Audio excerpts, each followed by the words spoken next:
Hello and welcome to HPS Pharmacy's webinar series. My name is Sallie Drake and I'm the Clinical Communications Coordinator at HPS. So this presentation will focus on measures to prevent venous thromboembolism, or VTE, in the hospital environment. So VTE includes deep vein thrombosis, so DVT, as well as PE, pulmonary embolism. So DVT is a type of blood clot that forms in a deep vein, and that's usually of the leg, groin, or it could also be of the arm. Presenting symptoms often include pain, tenderness, or swelling in the affected area. And this blood clot can then break free from the vein wall and travel to the lungs, where it is known as a pulmonary embolism. And a PE may result in either partial or complete occlusion of one or more pulmonary arteries. And symptoms of a PE can include difficulty breathing, coughing up blood, chest pain, faintness, loss of consciousness, heart failure, and cardiac arrest. And if not treated promptly, PE can result in death. So VTE is a major cause of morbidity and mortality for patients who are admitted to hospital. It is one of the leading causes of preventable death in hospitals, with PE estimated to contribute to around 7% of all inpatient deaths in Australia. And after experiencing a DVT, up to 50% of patients will go on to experience some symptoms of post-thrombotic syndrome. And this is a chronic condition that can cause pain, swelling, and skin changes, including venous ulcers. And severe post-thrombotic syndrome is thought to affect around 5 to 10% of patients who experience a DVT. So this shows that VTE is a significant burden on the health system, and this can be reduced by instituting appropriate preventative methods. So hospitalisation is a major risk factor for VTE, although the risk does extend beyond the point of discharge. Other risk factors for VTE include general factors such as advanced age, immobility, malignancy, obesity, a history of VTE, either a personal history or a family history, as well as some medications such as oral contraceptives, hormone replacement therapy, tamoxifen, and antipsychotics. Certain high-risk clinical situations would include surgery, particularly hip and knee surgery or major surgery for malignancy, pregnancy, as well as the first few weeks following delivery, acute medical illness, congestive cardiac and respiratory failure, and also conditions such as inherited thrombophilia.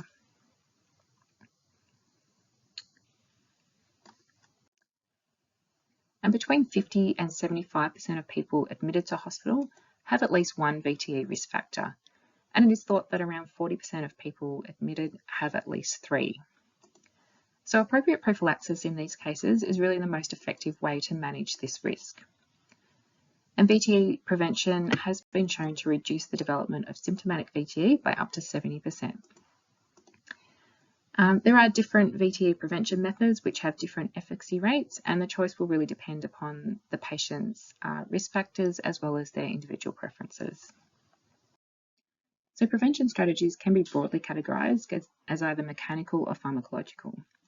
So mechanical prophylaxis would include things like graduated compression stockings and pneumatic foot compression. And these methods can be either used on their own or combined with pharmacological methods for an additive effect. And there may be certain clinical situations where mechanical prophylaxis is preferred. So that would be clinical scenarios where even a small elevation of bleeding risk is unacceptable. So, for example, following head injury, hemorrhagic stroke, or after certain surgeries such as neurosurgery or ophthalmic surgery. And pharmacological prophylaxis, these methods are generally more effective than mechanical methods. They can include either parenteral or oral administration, and this will form the basis of the rest of this discussion. So one of the parenteral agents is the heparins, and this class can be further divided into the following categories. We've got unfractionated heparin, which is also known as standard heparin, low molecular weight heparin, which includes agents such as dalteparin and enoxaparin, and low molecular weight heparinoid, which is danapiride. So unfractionated heparin binds to antithrombin 3 to enhance antithrombin's inhibition of the coagulation factors, factor 10A and thrombin. And low molecular weight heparin is derived from unfractionated heparin via depolymerization, and this produces a collection of heparin molecules with a lower average molecular weight. And in comparison to unfractionated heparin, low molecular weight heparin is less effective at inhibiting thrombin, as the longer polymer length is required for interaction between antithrombin 3 and thrombin. So therefore, the main mechanism of action for low molecular weight heparin is inhibition of factor 10A. And for VTE prophylaxis, low molecular weight heparins are generally preferred to unfractionated heparin, as they are safer, they do demonstrate greater efficacy in some surgery types, and they have a lower risk of heparin-induced thrombocytopenia or HIT. Also, they have a longer duration of action, which makes their administration more convenient. They're typically able to be administered once daily. So dalteparin and enoxaparin are low molecular weight heparins, and danapiride is considered a low molecular weight heparinoid. While there are few head-to-head trials to compare these medicines to each other, the risk to benefit ratio is probably quite similar for each agent. So this slide here shows the usual doses that are used for VTE prevention. All three agents are administered subcutaneously. Dalteparin is generally administered at 5,000 units a day. Enoxaparin typically given as 40 milligrams daily, although a lower dose of 20 milligrams is used if the creatinine clearance is less than 30 mils per minute. And danapiride is given as 750 units twice daily. So this agent is not as commonly used, but it is approved for VTE prevention in general and orthopedic surgery. It has a similar effect to low molecular weight heparins, but it doesn't contain actual heparin or heparin fragments. Therefore, it can be used in patients with a history of HIT, as it has little cross-reactivity in producing thrombocytopenia in these particular patients. So the therapeutic guidelines advise that optimal dosing has not yet been established for patients with obesity. The guidelines recommend the use of standard doses for patients with a BMI of 30 to 39. However, higher doses may be considered for patients with a BMI greater than 40. And the most validated parenteral agent for VTE prophylaxis in this group is enoxaparin 40 milligrams twice daily. However, further studies are required to guide dosing in patients with more moderate obesity, so that's in the BMI range of 35 to 40, or extreme obesity, so a BMI greater than 60. And in those cases, specialist advice may be required to determine the optimal dosing. So unfractionated heparin may be preferred over low molecular weight heparin in certain cases, so for patients with severe renal impairment or where rapid reversal of effect may be required. The usual dose for VTE prevention would be 5,000 units subcutaneously every 8 to 12 hours. So 8-hourly dosing is generally thought to be more effective, but it does have a higher bleeding risk compared to 12-hourly dosing.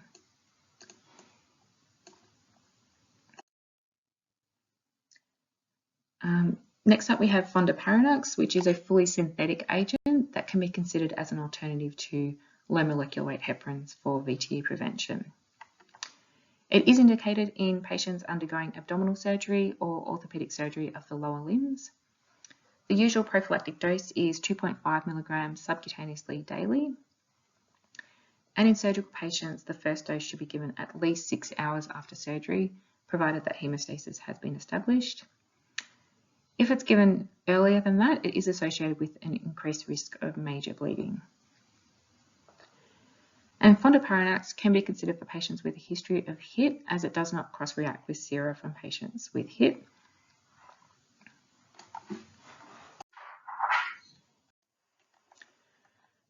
Next up, we have the oral agents, so the direct-acting oral anticoagulants. These are also known as DOACs, or in some cases NOACs, for non-vitamin K antagonist oral anticoagulants. So this class includes apixaban, dabigatran, and rivaroxaban. They can be used for VTE prophylaxis following total hip or knee replacement surgery. They're generally not used for VTE prophylaxis in medical patients, as they are associated with an increased risk of bleeding in this setting. Typical dosing for apixaban would be 2.5 milligrams twice a day. That can be taken with or without food and is usually started 12 to 24 hours after surgery.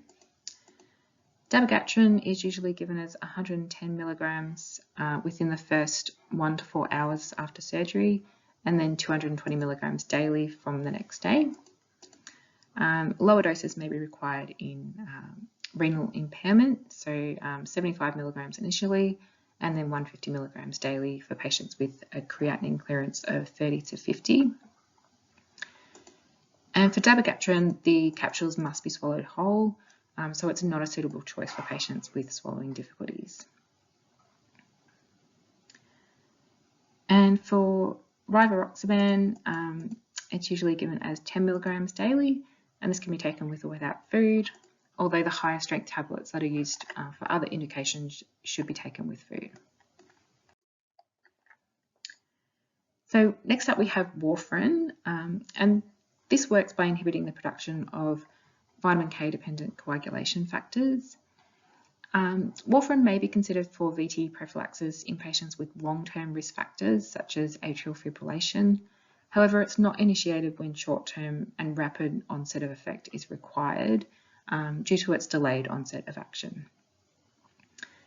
And warfarin dosage is highly individualized, and the dose must be adjusted to meet the target INR. The required dosing for maintenance can be affected by quite a range of factors, including liver disease. Lower doses may be required in those patients due to impaired synthesis of clotting factors and reduced warfarin metabolism. Patient age, so the elderly are typically more sensitive to the effects of warfarin and therefore require lower doses. And other medications.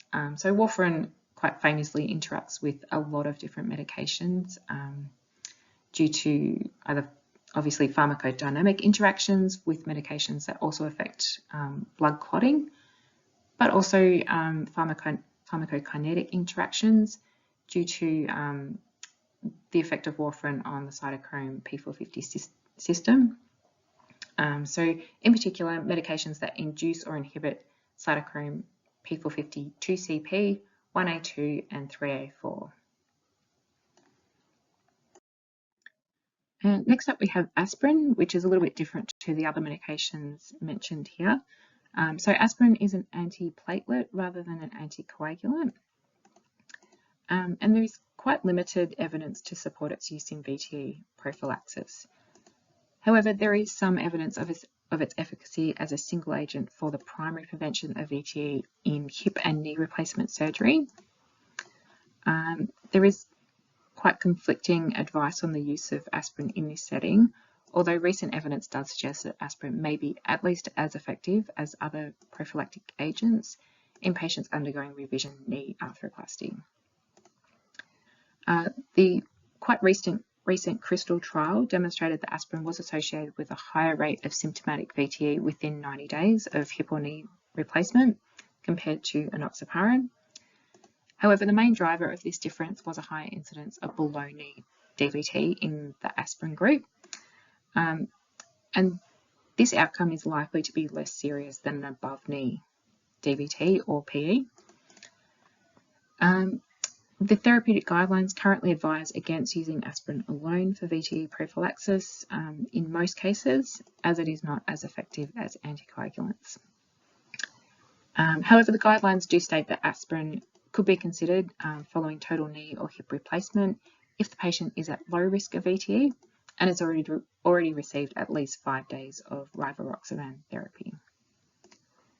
So potential advantages of aspirin are it's obviously quite inexpensive It doesn't require routine monitoring, and it has quite a relatively low bleeding and risk of thromboembolic complications. In addition, aspirin is less likely to be associated with hematoma formation or persistent wound drainage, and avoiding these complications could potentially reduce the risk of postoperative infection and reduce the length of hospital stay. So if aspirin is considered appropriate, the guidelines recommend a daily dose of either 75 to 150 milligrams. So it's really important to remember that anticoagulants are high-risk medications, so they need to be treated appropriately. Local policies relating to high-risk medications should be consulted to ensure that they are stored, prescribed, dispensed, and administered appropriately. So some of the potential issues associated with VTE prophylaxis include duplication of therapy. So this might be when a patient comes in who's already receiving therapeutic anticoagulation to then be prescribed pharmacological prophylaxis on top of that. That would be a duplication of therapy and quite a high risk of bleeding in that situation.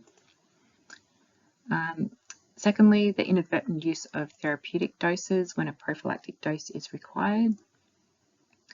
Failure to adjust anticoagulant dose to patient factors, and the incorrect use following discharge. So for example, inadequate duration of anticoagulation provided, or inadequate education so that the patient doesn't use their medication safely at home. And of course, one of the major risks of VTE prophylaxis is bleeding.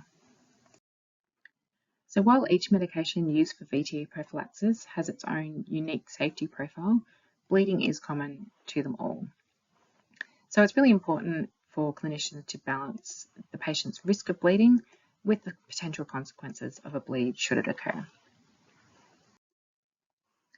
So there are many factors that can increase the risk of bleeding, including abnormal renal or liver function, uncontrolled hypertension, active peptic ulcer disease or ulcerative gastrointestinal disease, thrombocytopenia, acute hemorrhagic stroke, history of bleeding, and various other medications that the patient might be taking. So medicines that directly affect coagulation, so for example, anti-inflammatory drugs, tranexamic acid, as well as medications that may interact with medications used to prevent VTE.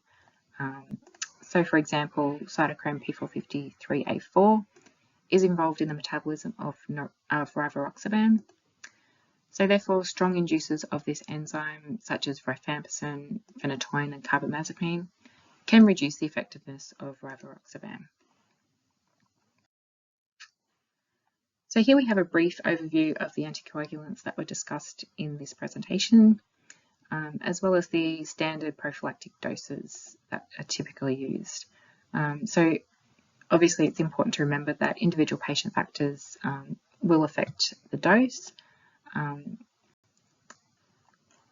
obviously warfarin is highly variable. So to summarise, while there are considerable risks associated with anticoagulant medications, failure to administer appropriate prophylaxis can be catastrophic. So VTE is a highly preventable condition, and increased uptake of standardised risk assessment tools, along with appropriate prophylaxis, can have a really great impact on individuals and the healthcare system as a whole. So we've just got a couple of quick quiz questions. Which of the following agents might be considered in a patient with a history of HIT?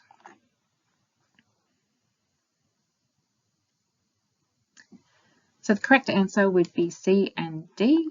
So donepezil has very little cross-reactivity in producing thrombocytopenia in patients with a history of HIT. However, cross-reactivity should be ruled out first, and there is an in vitro test to do that. And fondaparinux does not cross-react with sera from patients with HIT. However, the manufacturer still does recommend caution due to rare spontaneous reports of HIT, although there's been no causal association established. Number 2, which of the following medications would be a poor choice for a patient with swallowing difficulties? And the correct answer would be B, dabigatran. So dabigatran capsules should not be opened or crushed or administered in any other way other than being swallowed whole. So any kind of manipulation of the dose form here can quite significantly increase the bioavailability of dabigatran, and this would just increase the risk of adverse effects, including bleeding. Number 3, which of the following medications has the most delayed onset of action?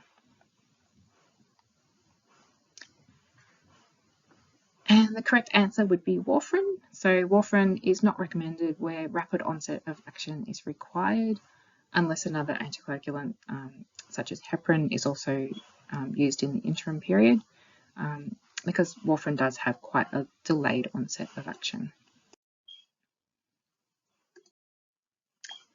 So thank you so much for attending this webinar. I really hope that you found it useful. If you do have any questions or if you would like to provide any feedback at all, you can contact me directly at sally.drake@hps.com.au. Thank you.